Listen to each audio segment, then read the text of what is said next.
ទស្សន័យមកប៉ុណ្ណឹងគ្នានៅថ្ងៃនេះយើងមកនិយាយអំពីបាទអត្ថប្រយោជន៍នៃការមានជំនាញជាប់ខ្លួនបងប្អូនដឹងហើយថាជាពលរដ្ឋយើងក៏ដូចយើងទូទៅដែលមានជីវភាពខ្វះខាតគឺដោយសារតែអត់មានចំណេះជំនាញជាប់ខ្លួនណានឹងជាកត្តាចម្បងធំមែនទែនជាពិសេសម៉ាក់ប៉ាដែលមានកូនដែលគាត់អត់មានចំណេះជំនាញជាប់ខ្លួនប្រកាសជាបញ្ជូនគាត់ទៅធ្វើភាសាការងារដែលធ្ងន់ប្រើកម្លាំងបាយអញ្ចឹងទៅហើយយើងក៏ឃើញមួយចំនួនទៀតគាត់មានការងារសំណុករបស់គាត់ដោយសារតែពេលខ្លះអត់មាននេះទេប៉ុន្តែគាត់រៀនបាទចំណេះជំនាញមានជាប់ខ្លួនដូចជាជំនាញកុំព្យូទ័រជំនាញភាសាអញ្ចឹងទៅក៏ទៅដាក់ពាក្យកន្លែងដែលគេរឹសជំនាញពីរហ្នឹងដូចជានៅក្រុងប៉ោយប៉ែតក៏ដូចជាពងសំភ្នំពេញឡាក់អញ្ចឹងទៅ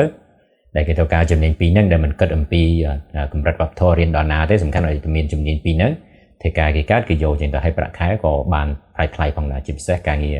អនឡាញស្របច្បាប់អញ្ចឹងទៅណាបាទអញ្ចឹងយើងធ្វើនៅកន្លែងហ្នឹងយើងមានជំនាញហ្នឹងយើងអាចធ្វើបានហើយបងប្អូនដែលអត់ជំនាញមករៀនចាប់ជំនាញត្រឹមត្រូវមកណាព្រោះតែជំនាញមិននៅសុកចេះតែចេះទេធ្វើបានទេណាតែយើងរៀនហើយមានការវឹកហាត់បាទយើងអាចទៅដាក់ពាក្យជាប់ចេញធ្វើការបានអញ្ចឹងទៅអញ្ចឹងចំពោះម៉ាក់ប៉ាដែលមានកូនបាទរៀនចប់ឬក៏អត់មានជំនាញជាប់ខ្លួនអីហ្នឹងចង់ធ្វើការនៅក្នុង office ការងារអនឡាញប្រាក់ខែ400 500ឡើងហ្នឹង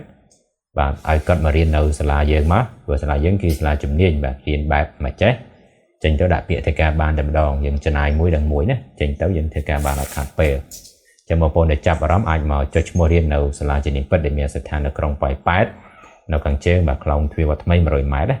បាទតាក់ទងលេខទូរស័ព្ទ Telegram បាទ010 27 69 66បាទ